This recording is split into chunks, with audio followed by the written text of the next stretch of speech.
Continuing our series about holistic approaches to looking younger, today we're talking about smoking and dental hygiene. Joining us with some insight, Dr. Sabrina Fabi, always looking young as always, as my camera continues to move. I brush my teeth twice a day. Oh, you look amazing. All right, in general, smoking, not a good idea if we want to stay looking younger, right? Right, so there are many studies that show, specifically in twins, that the twin that smokes compared to the twin that doesn't smoke looks significantly older. And it's not just because of those smokers' lines or lines around the mouth that people think. It's because it overall decreases one's ability to create new collagen. So if you won't stop smoking because it will increase your risk of cardiovascular disease or a bunch of other things, at least perhaps for your vanity, you may, because it decreases the ability to, again, create new collagen formation, and that's why you get wrinkles, not just around the mouth. Right, so here we're looking at some pictures of twins.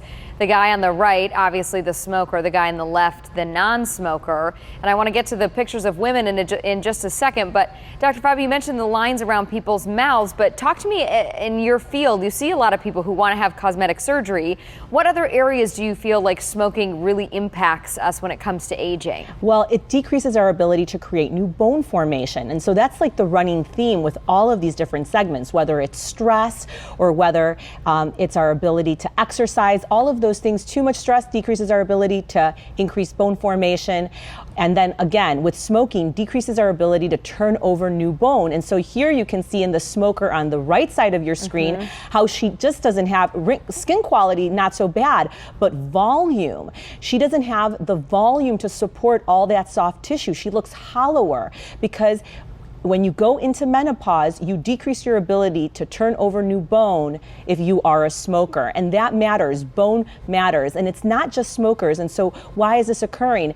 It's yes, because your body, specifically your mouth, is now processing over 110 carcinogens when you take a puff of that cigarette, but also because the bone around the mouth, specifically the bone of the face, makes us age if it's not turning over.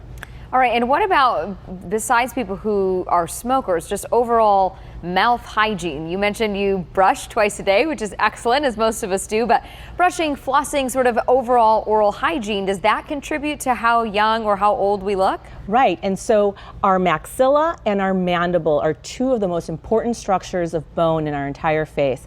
Our mid-cheeks, our fat pads of our mid-face, sit on top of that bone.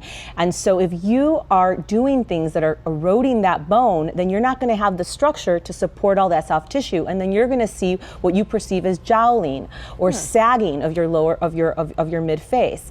And so anything that causes inflammation to that mouth is going to promote bone decay and then ultimately bone loss, and then a sagging of the overlying skin that's sitting on that bone. So that includes having plaque disease. That's why it is important to brush twice a day. And then flossing promotes the removal of some of that plaque and tartar that gets in between your teeth that sometimes brushing doesn't allow you to do so effectively.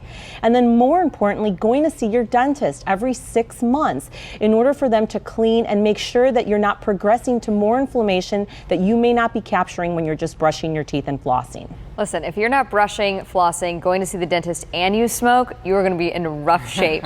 You're going to have to come and see me. Yes. Dr. Fabi, always great to have you. I love this series we're doing on holistic options to stay younger. Always appreciate your insight. Thanks so much for having me, Jen.